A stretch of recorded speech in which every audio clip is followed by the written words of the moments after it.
Awas ledakan pengangguran sarjana. Dalam dunia pendidikan di negeri ini, ada ungkapan yang telah tertanam berpuluh-puluh tahun dan tidak berubah hingga kini, yakni ganti menteri, ganti kebijakan, ganti kurikulum, ganti buku. Kondisi tersebut terus berulang setiap kali rezim berganti. Juga sudah dianggap hal yang lumrah atau take it for granted.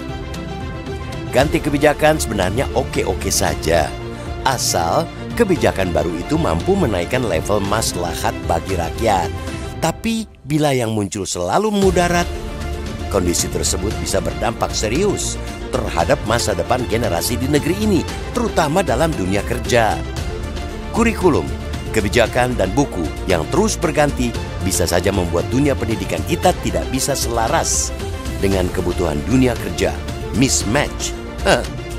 Ada gap antara kebutuhan dunia kerja dan kemampuan angkatan kerja.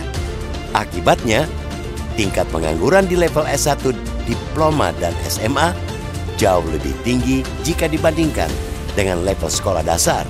Hal itu terlihat dari data Badan Pusat Statistik BPS per Februari 2025 yang menunjukkan jumlah angkatan kerja di Indonesia mencapai 153 juta orang. Dari jumlah tersebut, 145 juta telah bekerja, sedangkan 7,28 juta masih menganggur. Jika dirinci menurut tingkat pendidikan, angka pengangguran dari lulusan universitas mencapai 1 juta orang, diploma sebanyak 177 ribu orang, lulusan SMK sebesar 1,6 juta orang, SMA dengan 2 juta orang, serta 2,4 juta orang dari lulusan SMP dan SD. Memang secara jumlah, angka pengangguran di level SMP dan SD lebih tinggi. Namun secara persentase, tingkat pengangguran di kalangan lulusan SMK dan jenjang diploma D1, D2, dan D3 justru lebih tinggi. Lulusan perguruan tinggi saat ini yang diserap pasar kerja hanya sekitar 10,5%, jauh lebih rendah jika dibandingkan dengan lulusan pendidikan dasar SD ke bawah yang mencapai 40-50%.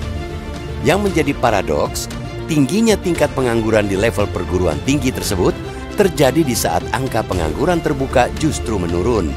Data BPS menunjukkan tingkat pengangguran terbuka TPT nasional pada 2024 turun menjadi 4,91%, lebih rendah daripada tahun 2023 yang sebesar 5,32% dan 2022 dengan 5,86%.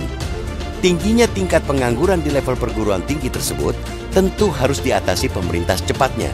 Jika tidak, hal itu dikhawatirkan bakal terjadi ledakan pengangguran elit. Sebab saban tahun, lulusan sarjana dihasilkan di Indonesia sekitar 1,8 juta hingga 1,9 juta orang. Untuk mengatasi tidak adanya link and match antara sistem pendidikan nasional dan kebutuhan dunia kerja tersebut, pemerintah semestinya segera menciptakan sistem pendidikan nasional yang selaras dengan dunia kerja.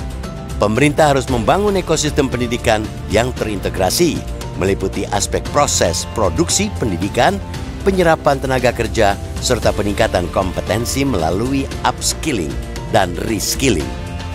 Pemerintah juga harus membuat cetak biru pendidikan jangka panjang yang selaras dengan industri. Setidaknya untuk 25 hingga 50 tahun ke depan, bukan lagi sistem pendidikan yang semusim atau satu rezim. Hapuskan istilah ganti menteri ganti kebijakan yang bersifat asal ganti. Jika memang kebijakan harus diganti atau dibongkar, pastikan itu dilakukan untuk menyambung mata rantai yang putus antara dunia pendidikan dan lapangan pekerjaan, bukan dilakukan atas dasar suka-suka.